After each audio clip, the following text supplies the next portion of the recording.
Rafa Rius, ¿qué hay? Buenos días. Hola Manolo y nuestras oyentes, buenos días. Pues vamos a castigar a la audiencia un poco. Sí, porque después de los excesos de las últimas fechas, viene bien dar un poco la vara. Vale. Veo que te alejas de la actualidad más rabiosa, lo cual no está bien ni mal, sino que es diferente. Y vamos a hablar de cosas que pueden ser actualidad no tratada, ¿eh? Y vista de otra manera. Por ejemplo, esto, si habláramos de migración, pues a lo mejor no encontrábamos un título como este. Cuando aceptamos lo inaceptable. 6.618 personas murieron en 2023 tratando de llegar a España. Hombre, Pues, más actualidad que eso, sabes que a principios de año siempre se recuperan las cifras del año anterior. mm, Y por otra parte, hablar de la actualidad parlamentaria española, de las victorias por la mínima a la hora de convalidar decretos ley y cosas por el estilo, de que si Podemos ha votado en contra, de que si los sindicatos oficiales eh, templan gaitas y no dicen que sí ni que no, sino todo lo contrario. Yo qué sé. Aparte de que me imagino que ya lo harán otras personas en la radio, me parece en estos momentos más bien banal frente a otras noticias de alcance más importante. Entonces, bueno, para mí la emigración no solo es actualidad, sino que debería serlo mucho más todavía, y lo es por cuestiones muy lamentables, pero sí que lo son. Es decir, con todo el frío que está cayendo siguen llegando pateras, sobre todo a las Islas Canarias, que no hace tanto frío, ¿no? mm, Entonces, bueno, yo creo que sí que es un tema que hay que... Y de paso no, me servía un poco para reflexionar sobre el tema de las cifras. mm. Porque las cifras es algo que, bueno, que lo tenemos ya tan asumido que no somos conscientes de lo que supone, ¿no? Porque las cifras son frías, todos lo sabemos, ¿no? Y en demasiadas ocasiones incluso sirven para ocultar la realidad, ¿no? Parece que sea la lotería de Navidad, ¿no? 6.618 y parece que sea una cuestión, pues eso, de cifras, banal, ¿no? Y además sirven de coartada para nuestra indiferencia, ¿no? Es decir, oímos el número y bueno, pues una cifra más, ¿no? Y a menudo, pues yo creo que hacemos por creernos que esas desgracias son algo que solo les ocurre a otros, ¿no? Que nosotros nos sentimos como muy lejanos, ¿no? Mm. ¿Y cómo podemos disfrutar de una buena cena en una habitación confortable mientras estamos viendo en las noticias las imágenes de cadáveres en el mar, ¿no? Es decir, ¿cómo podemos hacer bien la digestión? Es una cosa... pues bueno, yo creo que porque ya nos hemos acostumbrado. Es decir, la contemplación recurrente de esas imágenes crea pues como una costumbre, ¿no? Como un rito cotidiano, eh, y de ahí a la indiferencia y al tedio pues solo hay un paso. Como además nuestra capacidad de actuación al respecto es más bien escasa y podemos hacer poco, pues tenemos justificación para nuestra manera de ver el problema. Mm. En cualquier caso, pues algún óvulo para alguna ONG de rescate, lo cual no está mal, evidentemente, pero poco más podemos hacer desde nuestra casa, ¿no? El caso es que más de 6.000 personas se han ahogado intentando llegar a las Islas Canarias durante el pasado año. Y bueno, y ya el toque de actualidad, para que no digas que no me ocupo de actualidad, es que el Consejo de Ministros aprobará próximamente la creación de una comisión interministerial dedicada a las migraciones. Estará presidida por el ministro de Política Territorial y constituida por Interior, Asuntos Exteriores, Migraciones, que por cierto hay que recordar que hay un ministerio dedicado a ello, aunque no se note muchas veces, y luego por último Juventud e Infancia. Sobre todo por el tema de los menores no acompañados, ¿no? Mm. Bueno, pues en la última rueda de prensa, tras el Consejo de Ministros del pasado martes, la ministra de Educación y portavoz del Gobierno, Pilar Alegría, lo ha comunicado en esa rueda de prensa. Y bueno, también ha avanzado que en posteriores consejos de ministros se aprobará la creación de esa comisión interministerial. Pero tampoco dice cuándo. En posteriores consejos de ministros, como la famosa cantinela esa de que hoy no, mañana, pues igual. Hoy no nos ocupamos de los migrantes. El próximo Consejo de Ministros. Y el próximo esperamos que no sea el siguiente, pero bueno. Así que, bueno, bajo la presidencia del ministro de Política Territorial, Ángel Víctor Torres, que curiosamente no es casualidad que sea expresidente canario, que es donde más están sufriendo la oleada de cayucos desde el Golfo de Guinea, pues la comisión estará constituida, como decíamos, por Interior, Asuntos Exteriores, Migraciones y Juventud e Infancia. Asumirá la responsabilidad de coordinar los esfuerzos que realizan los distintos ministerios, que bueno, ya nos explicarán en qué consisten, pero bueno, parece que están realizando esfuerzos, y en el que incluso están implicados otros ministerios como Transportes, por el tema de salvamento marítimo, y Derechos Sociales por el tema de los MENA, ¿no? de los menores desplazados. Porque además recordemos que uno de los más graves problemas de las migraciones aquí en España en estos momentos son los cada vez más numerosos MENA, ¿no? Cada vez en pateras y cayucos vienen más menores solos. Y bueno, los menores no acompañados pues los ingresan en un centro de menores, y el problema viene cuando cumplen 18 años, que tienen que abandonar esos centros de acogida, y las autoridades responsables no tienen ni idea de qué hacer con ellos. Y en muchos casos simplemente pues los hacen salir de esos centros y se quedan abandonados en las calles. Entonces, bueno, el problema, como vemos, no tengo datos concretos en este momento de los menores no acompañados que deambulan por las calles, pero está claro que como mínimo esa comisión sería necesaria para que ejerciera por lo menos la tarea de coordinación que sobre todo el Gobierno de Canarias viene reclamando desde hace meses, ¿no? El presidente canario, Fernando Clavijo, ya ha pedido de manera reiterada un mando único, es decir, alguien que unifique y coordine todos los esfuerzos, pocos o muchos, pero todo lo que se haga con el tema de la migración. Porque Canarias es que, y cuando digo Canarias digo todas las islas, porque últimamente antes era sobre todo en Gran Canaria y Tenerife, pero ahora están llegando a Hierro, a Lanzarote, incluso alguno a la isla de La Palma, en fin, un verdadero aluvión de inmigrantes en cayucos procedentes del Golfo de Guinea, y que ha hecho que en Canarias, aparte de las 6.000 que se han ahogado en el Atlántico, actualmente hay 40.000 personas migrantes refugiadas o acogidas como buenamente pueden en Canarias. Las van trasladando muy poco a poco a la península, y con el problema de que ninguna comunidad autónoma tiene claro hacerse cargo de la gente que llega a Canarias.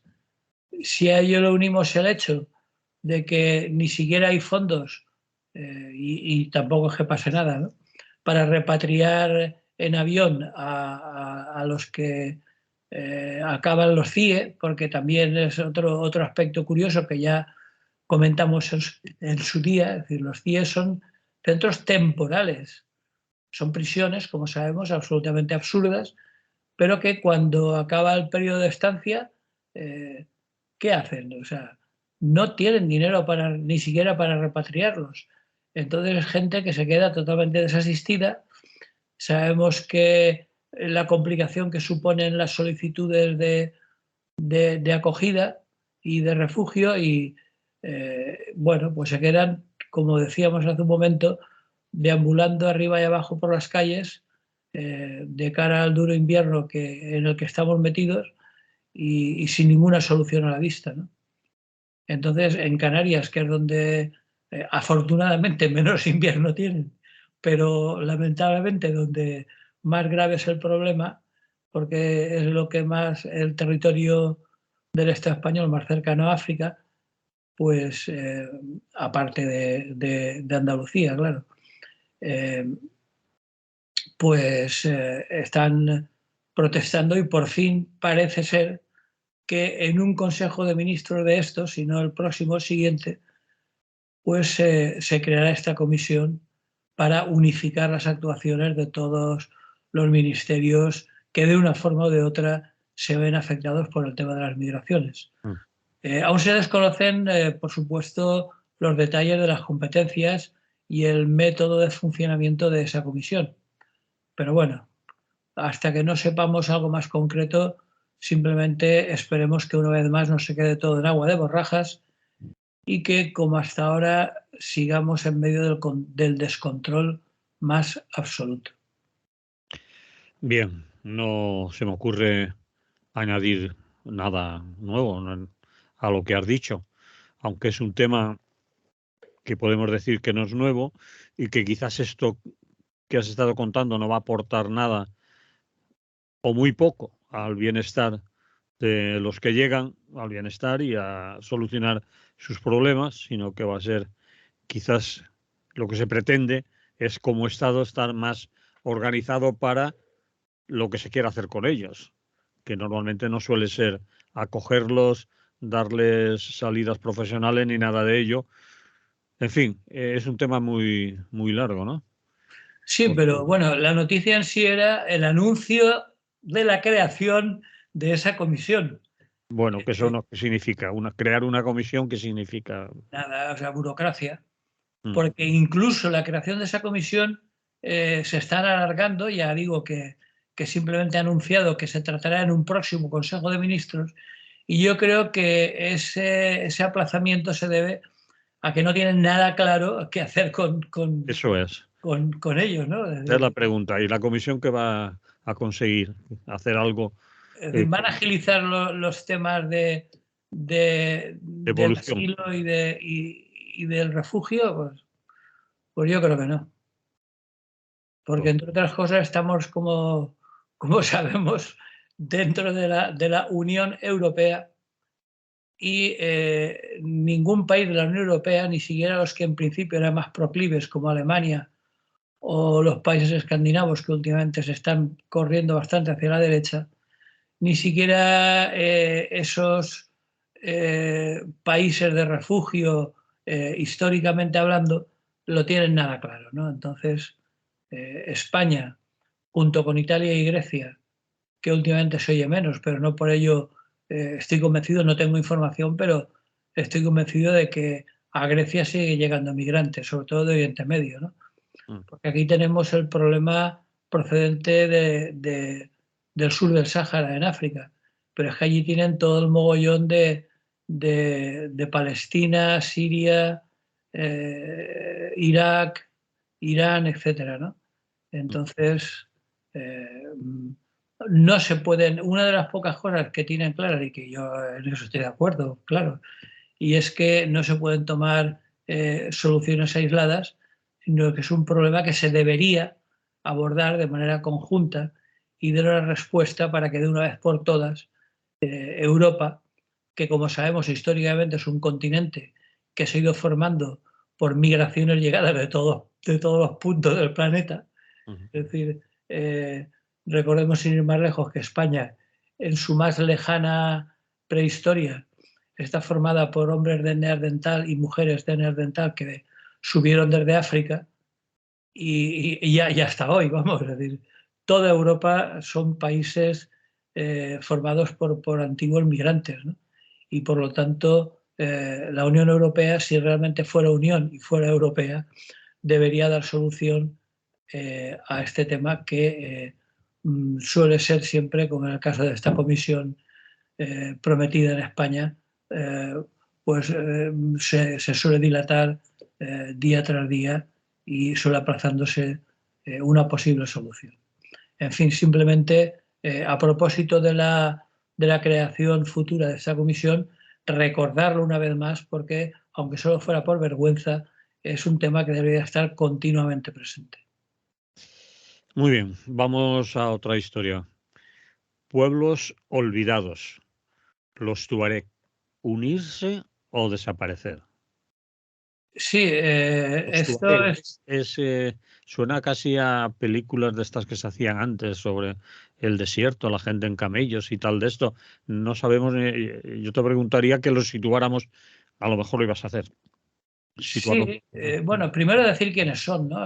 Me suena la palabra, sobre todo de alguna película, a veces hemos oído hablar de películas sí, de los Tuaregs, sí, y sobre todo se llama Los Hombres Azules. sí. Y hay una anécdota curiosa, se le llama Los Hombres Azules no porque sean pitufos ni nada por el estilo, sino por el color de su piel, porque sus ropajes, esas largas túnicas azules, están teñidas con índigo, y el índigo con el calor del desierto se va decolorando y va tiñendo su piel de un tono azulado, ¿no?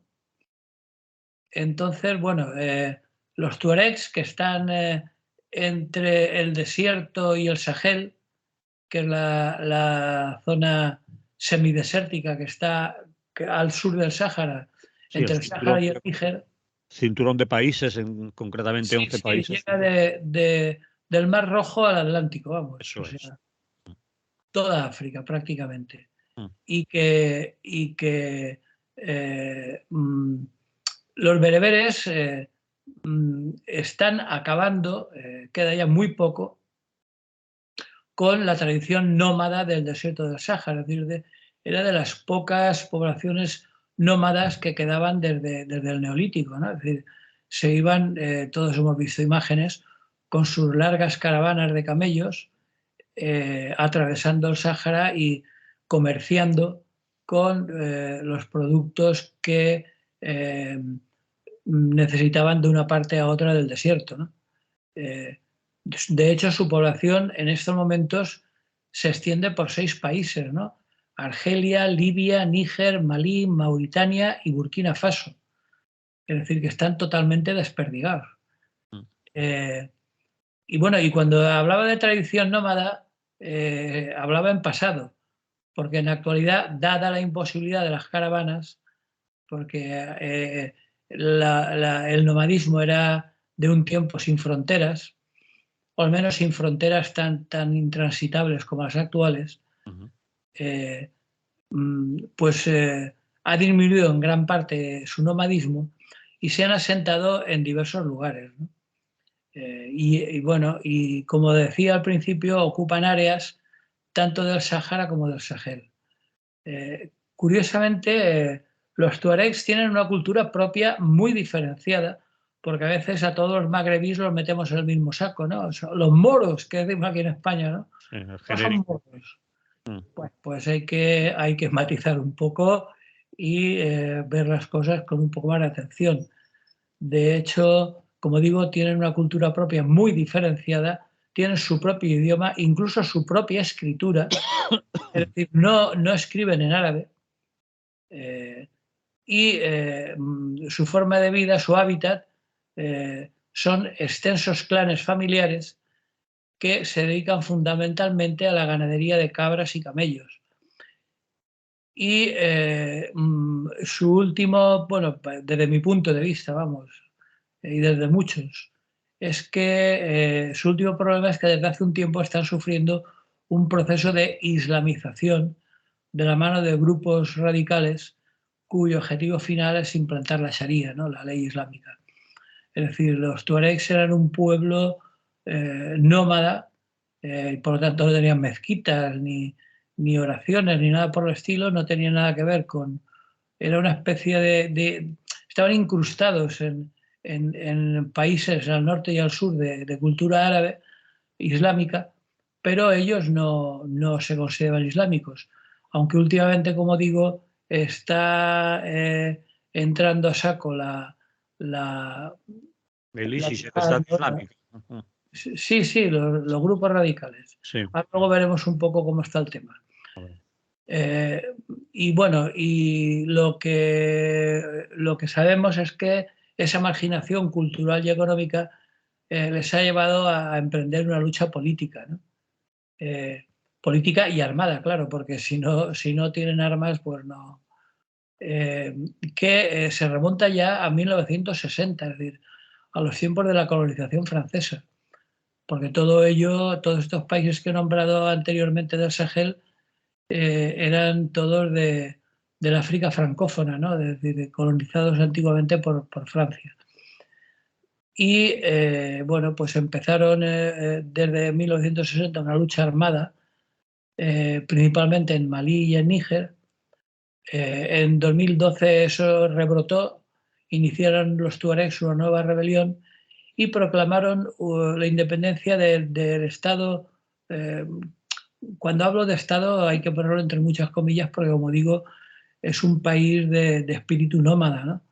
Entonces, la idea de Estado no es muy común entre ellos, ¿no? Estado en el sentido que le damos los europeos, por ejemplo, ¿no? Pero proclamaron la independencia de su territorio, llamémoslo así, que ellos llamaban Azawad, ¿eh? Eh, y que intentaron situarlo en el norte de Malí y que incluía las ciudades de Kidal, Gao y la mítica Tombuctú, Sí. una ciudad mítica en África, ¿no? Eh, Gao fue declarada la capital, pero estamos hablando, repito, de 2012, pero ese territorio, ese embrión de Estado, no fue reconocido por ningún país ni por ningún organismo internacional. Así que poco tiempo después fue retomado por Malí. Malí, que es un país también bastante extraño del que hemos hablado en ocasiones y que se caracteriza por su inestabilidad política, ¿no? Y por si faltaba algo para acabarlo de complicar, al ejército de Malí se le han unido mercenarios rusos de la milicia Wagner. ¿Nos acordamos de la milicia Wagner en la guerra de Ucrania? Bueno, pues mira dónde ha ido a aparecer ahora, en pleno Sahel. Sí, señor. Y el señor Putin le ha cambiado el nombre. De Wagner ahora tiene otro nombre que ahora no recuerdo, pero no quiere recordar que ese ejército paralelo eh, privado se siga llamando Wagner por todo lo que sucedió con su Sí, líder, jefe y su desaparición. Pero allí siguen influyendo en muchos países del Sahel incluso. pero claro, lo que hizo Putin, si no recuerdo mal, Mm, fue integrarlos progresivamente en el ejército regular ruso. sí. Es decir, él no quiere versos sueltos incrustados en su ejército.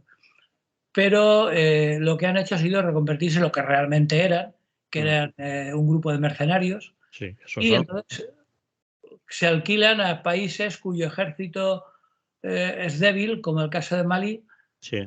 y bueno, pues por allí andan por el Sahel, ¿no? Sí, y han tenido enfrentamientos incluso con los militares franceses, ¿no? Sí, Que sí, no, bueno, fíjate, se han tenido enfrentamientos que se han ido. sí, eso es. Les ha tocado salir por patas de allí porque se ve que se les estaba complicando la cosa. Bien. Voy a hacer un poco de historia para que veamos un poco de qué polvos vienen estos lodos, ¿no? El bastión de la rebelión tuareg está situado, o podríamos situarlo, en el noreste de Malí, ¿no? Eh, Así que allí se han dirigido el ejército de Malí, apoyado por los mercenarios de la Wagner, y han conseguido, porque parece ser que la potencia de fuego era muy superior, ¿no?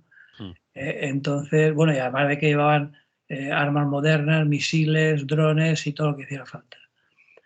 Bueno, pues llegaron a donde tenían el bastión más fuerte los tuaregs, que era la ciudad de Kidal, y por fin pues parece que han entrado y han reconquistado los soldados malienses, después de que la Wagner hiciera el trabajo sucio, pues han reconquistado esta ciudad de la que, como decía antes, habían sido expulsados ya desde 2012. Es decir, que Malí era un estado frustrado prácticamente. Así que bueno, esto al principio, hace un par de meses o tres, desde octubre, un imponente convoy del ejército de Malí y apoyado por el grupo Wagner llegó a Kidal y hay un dato curioso. Llegó a Kidal para ocupar las bases militares que la misión, ojo, te voy a decir un nombre, a ver si me lo pillas. La misión multidimensional integrada de estabilización de las Naciones Unidas en Malí, MINUSMA se llama el engendro. Bueno, pues como tantas otras veces, los cascos azules de la ONU han visto que allí no había nada que hacer. Se han pirado, han abandonado unas instalaciones muy costosas, porque eso sí, hay pasta y habían montado allí unos cuarteles generales muy bien montados. Y bueno, pues se disponía a abandonarla. Los tuaregs las habían ocupado y ahora han llegado el ejército regular de Malí junto con la Wagner y los han tirado. Parece ser que en 2015 en Argel se habían firmado unos acuerdos para que esas instalaciones abandonadas por la MINUSMA de la ONU fueran ocupadas por los habitantes del territorio, que eran los tuaregs, ¿no? MINUSMA es lo mismo que MINURSO, las dos últimas siglas cambian. En vez de Sáhara Occidental es Mali. de Mali. Sí, sí. Sí. Pero igual de inútil que en el caso del Sáhara. Sí, por eso lo decía, a lo mejor sirve para lo mismo, ¿no? Es decir, para lo mismo, es decir, para nada. Para nada, vale. Entonces, sí. bueno, el caso es que ya han recuperado Kidal, esta base de las Naciones Unidas, y bueno, es un paso, una nueva etapa de un conflicto que dura ya medio siglo. Y si te parece, para entenderlo, pues podemos repasar brevísimamente un poco de su historia, ¿no? En 1990, por no irnos más lejos, por no irnos a la época de la colonización francesa, se desencadenó una rebelión por parte de jóvenes tuaregs que regresaban de Libia. Recordemos que Libia está al norte de ese territorio y también es un factor importante en todo el territorio. Está un poco más al este, pero está relativamente cerca de la zona habitual de nomadeo de los tuaregs, ¿no? Entonces, había grupos de jóvenes tuaregs que regresaban de Libia, donde se habían unido al ejército de Muammar al-Gaddafi, que siempre estaba buscando mercenarios para luchar en sus guerras, especialmente la guerra del Chad. Recordemos que Libia siempre ha sido un país poco poblado y necesitaba mercenarios, Gaddafi necesitaba mercenarios para sus guerras, ¿no?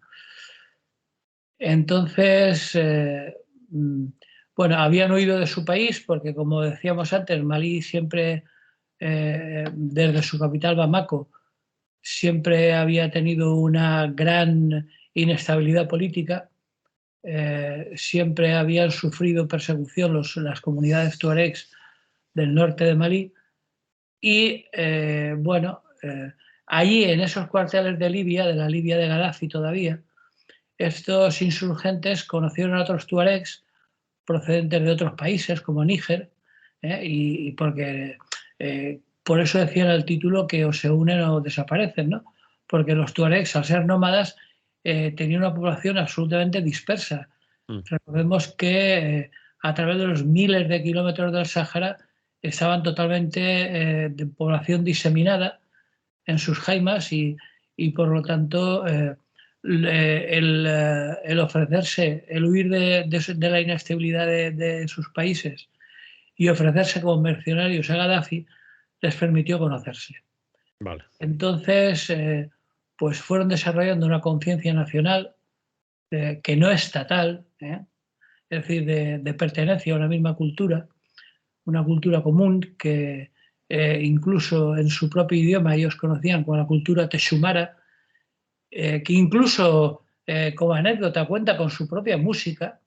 En la actualidad está simbolizada por un grupo musical, Tinariwen, que cuando lo leí, lo busqué, no lo pude encontrar, pero sigo en ello. Voy a intentar encontrarlo a ver qué tipo de música hace este grupo de Tinariwen, porque no tiene que ver nada con la música árabe más habitual o magrebí a la que estamos acostumbrados, ¿no? Ujú.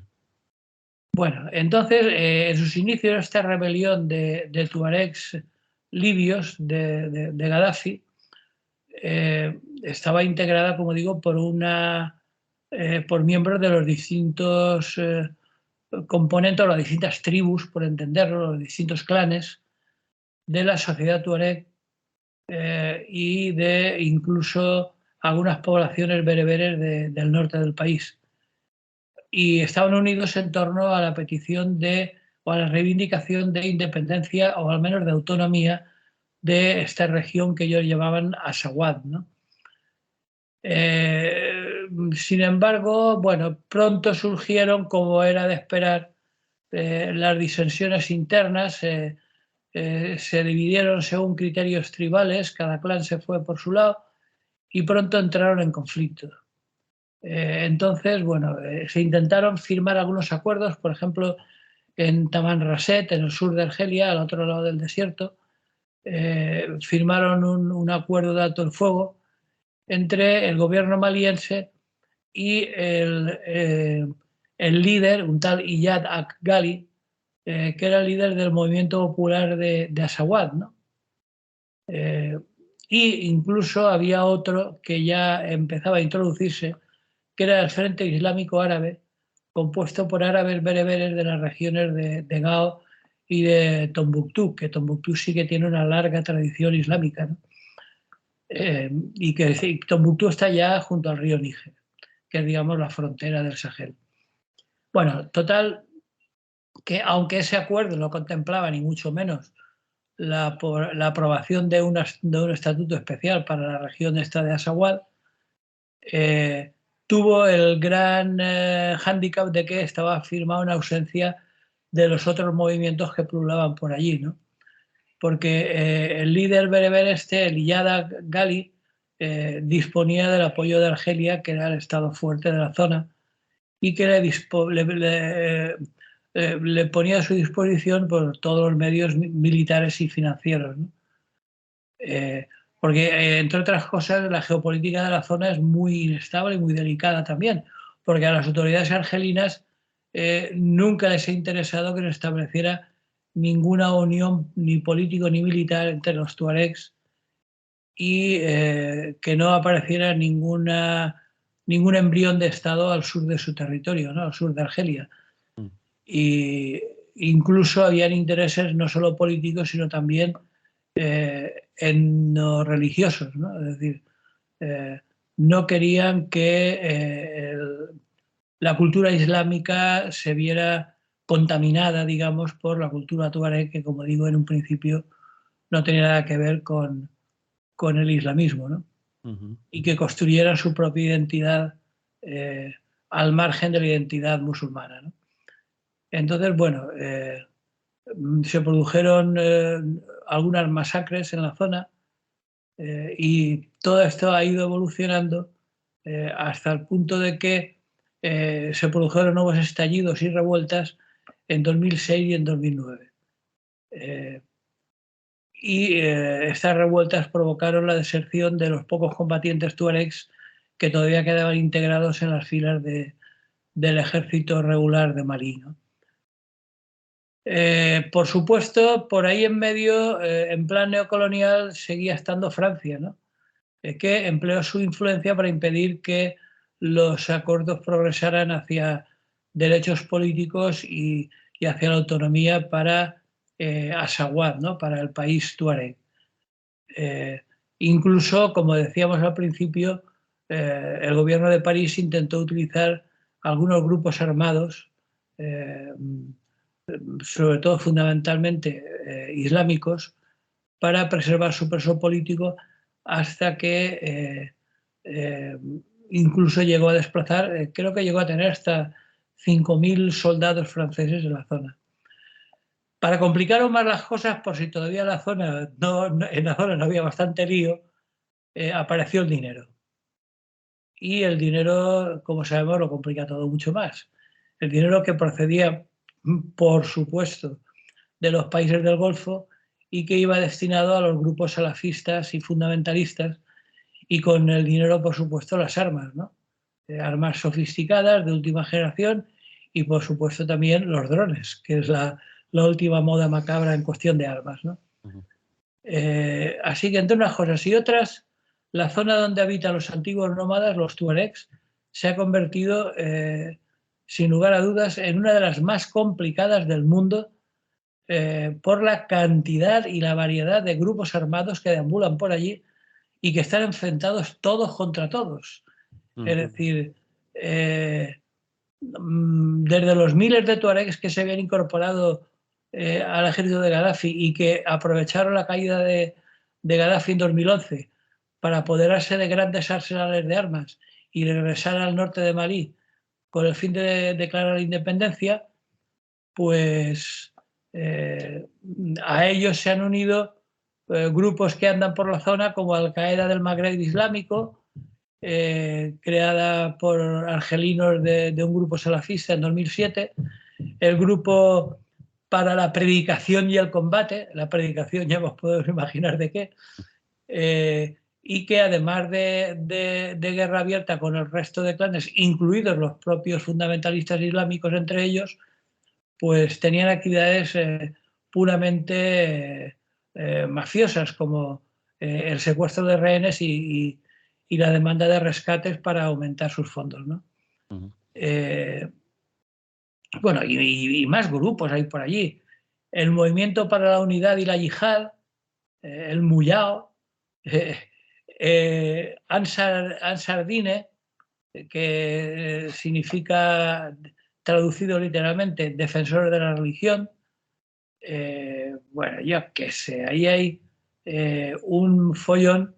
En parte, uno de los que siguen ahí en la zona controlando algo es el tal Ag-Ghali, que parece ser que tenía dinero, que era de una familia noble de la zona, y eso propició que muchos combatientes tuareg lo siguieran, pero que no se adherían, seguían sin adherirse a la ideología salafista, ¿no? Y otros, como estos de Ansar Dine, perdón, simplemente pues, iban por la pasta, vamos. Prosperaron económicamente gracias al cobro de rescates de sus secuestros, diversas formas de tráfico y el apoyo como decía, de los países del Golfo, ¿no? Entonces, bueno, pues como vemos, la situación en estos momentos, ya que está claro que la MINUSMA esta de las Naciones Unidas ha abandonado definitivamente la zona y se ha lavado las manos porque allí no hay quien se aclare, la MINUSMA esta llegó a tener 15.000 soldados, entre soldados, policías y funcionarios, y tenía 12 bases repartidas por todo el norte del Sahel, ¿no? En principio se oponían a los yihadistas, pero claro, ¿a qué yihadistas? Porque partidarios de la Guerra Santa habían pues como 4 o 5 grupos y enfrentados incluso entre ellos, ¿no? Bueno, pues se han ido las Naciones Unidas, se han ido los franceses, los grupos yihadistas siguen causando estragos y incluso han surgido alguno nuevo, y actualmente, bueno, pues en Bamako, en el gobierno de Malí, hay continuos golpes de Estado. Hubo uno en 2020, otro en 2021. Actualmente creo, si no ha habido otro últimamente, que el que está en el poder, como no, es un militar, el coronel Assimi Goïta, y que fue el que tiró a Francia de la zona. Es decir, le dijo a los franceses que ese acuerdo que habían firmado era papel mojado y que se volvieran con sus tractos para la metrópoli, ¿no? Pero curiosamente, como esos países débiles necesitan siempre un amigo fuerte, pues lo que hizo este coronel fue aproximarse a Rusia y por ello recurrió, cuando en Rusia todavía eran alguien, recurrió a el grupo Wagner, un grupo que se instaló en la zona, pero que, como sabemos en estos casos, llegaron, se instalaron, pero difícilmente se van a ir, puesto que allí tienen, recordemos que Mali y por lo tanto su gobierno en parte controla un país riquísimo en minerales estratégicos y por lo tanto con mucho dinero, ¿no? A pesar de su pobreza, perdón, de la pobreza de su población. Entonces, bueno, el grupo Wagner ha visto que allí hay pasta y lo difícil es que se vaya, o sea, ha llegado para quedarse. Entonces, bueno, pues ha llegado a acuerdos de defensa por el gobierno de Malí y ahí están. En la actualidad, las últimas noticias son que la Wagner y el ejército están llevando a cabo una política de tierra quemada contra las subcomunidades bereberes y tuaregs. Están cometiendo masacres, saqueando pueblos y campamentos, obligando a la población civil a huir. O sea que en estos momentos, como en otros lugares, recordemos como no Gaza, pues para los tuaregs se trata de una guerra por la supervivencia, ¿no? Divididos entre ellos y sin ningún apoyo internacional, nadie se acuerda de ellos, por eso hablaba de un pueblo ignorado, olvidado, pues la gran incógnita es qué van a hacer y dónde se van a instalar. Porque entre ese puñado de grupos salafistas totalmente fanatizados, el ejército regular de Mali y el grupo Wagner, pues la verdad es que los nómadas tuaregs lo tienen bastante complicado. Porque por ahora lo que ocurre es que ese territorio que reivindicaban como suyo, Azawad, está en estos momentos totalmente hundido en el caos y en la guerra y sin ningún tipo de esperanza para una paz próxima. Esa sería la situación actual. Muy bien. Pues nos quedan 10 minutos para el siguiente tema, como mucho, Rafa. Hablar de las elecciones primarias en Estados Unidos al borde del precipicio, dices. A ver. Sí, sí, porque no solo ellos, sino nosotros también, es decir, el mundo entero. El próximo el próximo noviembre, como sabemos, tocan elecciones en Estados Unidos. Los norteamericanos deberán elegir entre lo malo y lo peor, es decir, entre Biden y Trump, porque parece que ya está más o menos claro. ¿Lo de Trump está claro? Sí, sí, paradójicamente es el que más claro lo tiene de los dos. Tiene 31, repito, 31 juicios pendientes.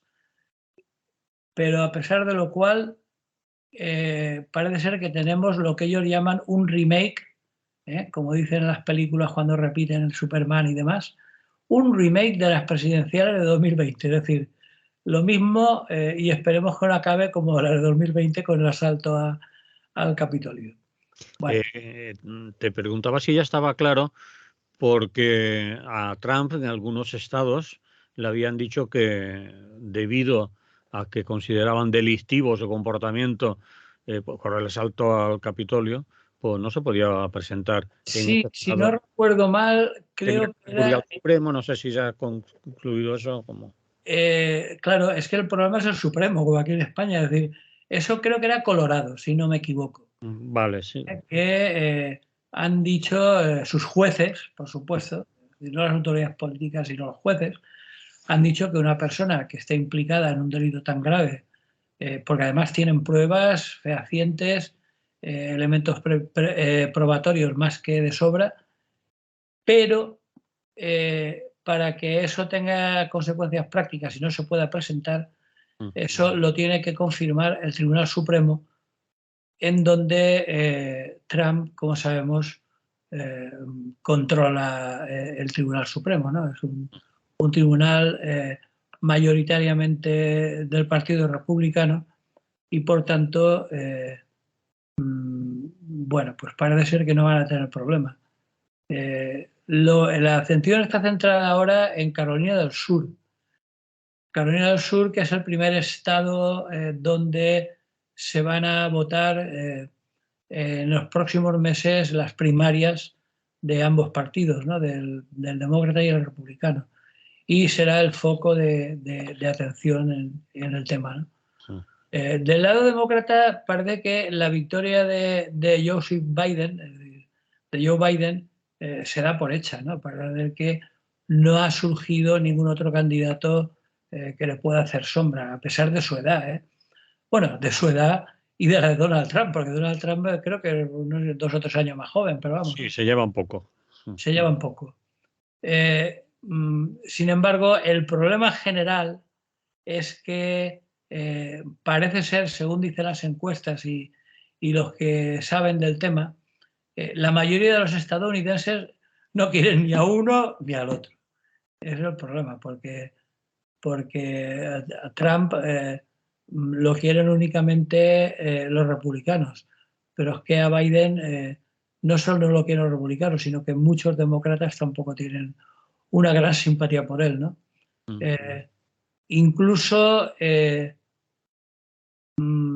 han tenido que hacer una campaña, y cuando en Estados Unidos se habla de campaña, se habla de poner bastantes millones de dólares encima de la mesa para promoverla. Están haciendo una campaña en la que participan las grandes fortunas y los miembros del establishment para que la gente se inscriba para votar. Porque, como sabes, en Estados Unidos, si no te apuntas previamente, no puedes votar.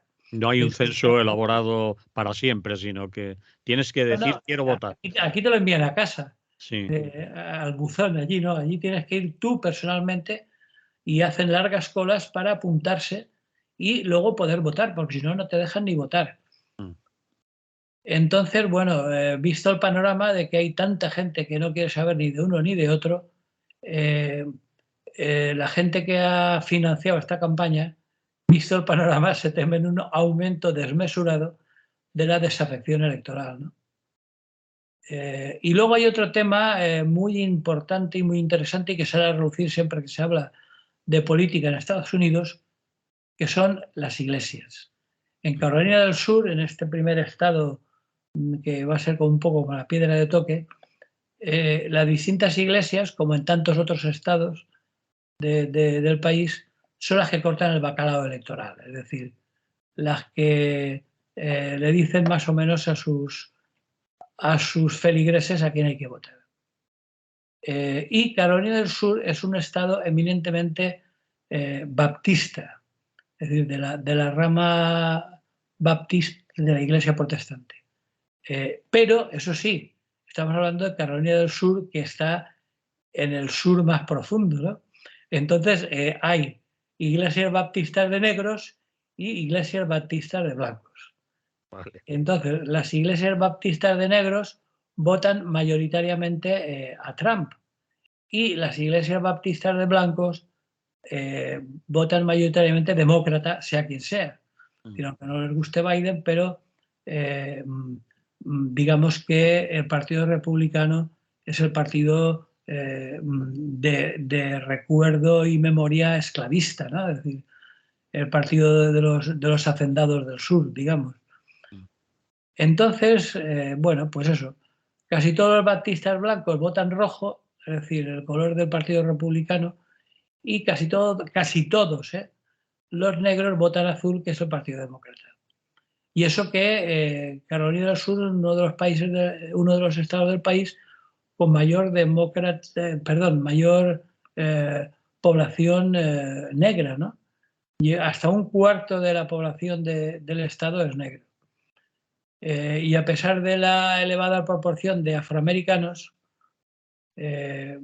prácticamente todos los votantes demócratas, como dato curioso, a Obama lo votaron el 99% de los negros del estado, pero a pesar de ello, Carolina del Sur es un bastión de la derecha, es decir, porque si hay un cuarto de negros, de afroamericanos, el otro 75% vota republicano, son blancos, y hay muy pocos blancos que voten a los demócratas.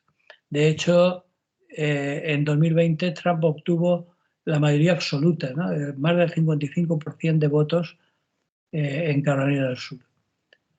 Entonces, bueno, para acabar, si te parece, voy a poner un ejemplo para que veamos cómo la idiosincrasia, digamos, del votante americano. Y para poner un ejemplo curioso, voy a poner el ejemplo de una mujer negra ferviente partidaria de Donald Trump, para que veamos esas incongruencias, ¿no? Recuerdo que en las anteriores elecciones sacaba yo una pancarta donde una latinoamericana morena y bajita exhibió una pancarta que ponía "Letting Women for Trump". Las mujeres latinas, después de haber sido despreciadas, impedida su entrada a la frontera, etcétera, etcétera, entonces ellas estaban con Trump. Bueno, ellos sabrán.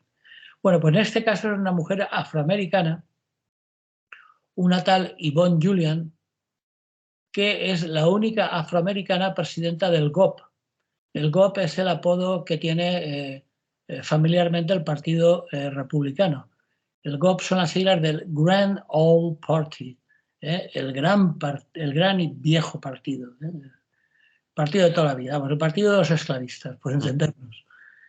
Y, como digo, es la única afroamericana que es presidenta de esta asociación del Partido Republicano en la ciudad de Greenville y que expone sus preocupaciones.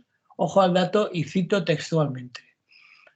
Los demócratas, los homosexuales, los marxistas y los militantes de Hamás, todo el mismo saco, o sea, parece cosas, no, todo el mismo saco, se han unido en contra de nuestra cultura judeocristiana y de nuestro modelo de familia. Hillary Clinton, Barack Obama y Joe Biden son izquierdistas y nos están atacando. Lo que nosotros queremos es menos Estado. Ojo, no es porque sean libertarios. Menos Estado y más responsabilidad individual. Hoy todo es adoctrinamiento en escuelas y universidades. Y también, por si faltaba poco, está ese movimiento trans y homosexual en crecimiento. Todo esto forma parte de un plan destinado a destruir los valores de Estados Unidos. Vale. Antes eran los rusos y ahora son todo ese contubernio, ¿no? Sí, no, pero así, viéndolos más cerca. ¿A qué te suena eso, Manolo? ¿No suena de algo ese discurso? Bueno, ¿cómo era aquello de los rojos comunistas, masones y no sé qué? ¿A eso o a qué otra cosa? Pues que si esas palabras se hubieran puesto en boca de Santiago Abascal, bueno, no hubieran desmerecido en absoluto. Es decir, el mismo discurso cargadito, ¿no? O sea, calcadito, perdón. Y bueno, y evidentemente esa señora afroamericana votará a Trump. Un Trump que, como digo, está acusado de múltiples agresiones sexuales, incluso condenado ya en firme por una de ellas, y que no es precisamente un modelo de piedad cristiana, ¿no? Pero da igual. Según decía la señora esta, sus pecados son cosa del pasado. Y además no elegí un sacerdote, sino un presidente. Por lo tanto, que una mujer diga que le da igual que agreda a las mujeres, pues bueno, es un poco que para que nos demos cuenta de la idiosincrasia tan curiosa que tiene el país, ¿no? Porque esa señora, la señora Julian, opina que cuanto más demandas judiciales hay contra Trump, más popular se vuelve. Bueno, pues como decíamos al principio y como tú preguntabas, ¿es posible que Trump tenga problemas? Bueno, yo no sé si te he dicho 31, creo que he dicho 30 y tantos. No, me había equivocado. Tiene 91 cargos pendientes presentados contra él pero no parece que haya disminuido su popularidad, sino todo lo contrario. Lo de la insurrección al Capitolio, que posiblemente o evidentemente es, digamos, la acusación más grave, porque además hay elementos probatorios, porque encima sabemos que Trump no tiene la boca floja, es decir, no es de los que se calla. Cuando el asalto al Capitolio dijo burradas que lo implicaban directamente, pero a pesar de todo ello, no parece que vaya a tener ningún problema para presentarse. Así que no nos pase nada. Y digo nos porque, aunque es evidente que en las elecciones de noviembre no podremos votar, pero también es evidente que igualmente nos van a afectar. Los resultados nos van a afectar, está claro. A nosotros y a medio mundo, o más de medio mundo, sí. Sí, sí. Bueno, Bueno, pues eso era lo que tenía que contar hoy. pues contado queda, Rafa. Lo dejamos hasta la semana que viene. ¿Le parece a usted? ¿Le parece bien? Perfecto. Si Bueno, no pasa nada, ya el frío nos respeta, aquí estaremos. muy bien, pues hasta entonces, que vaya bien, que haya salud. Salud y buen día.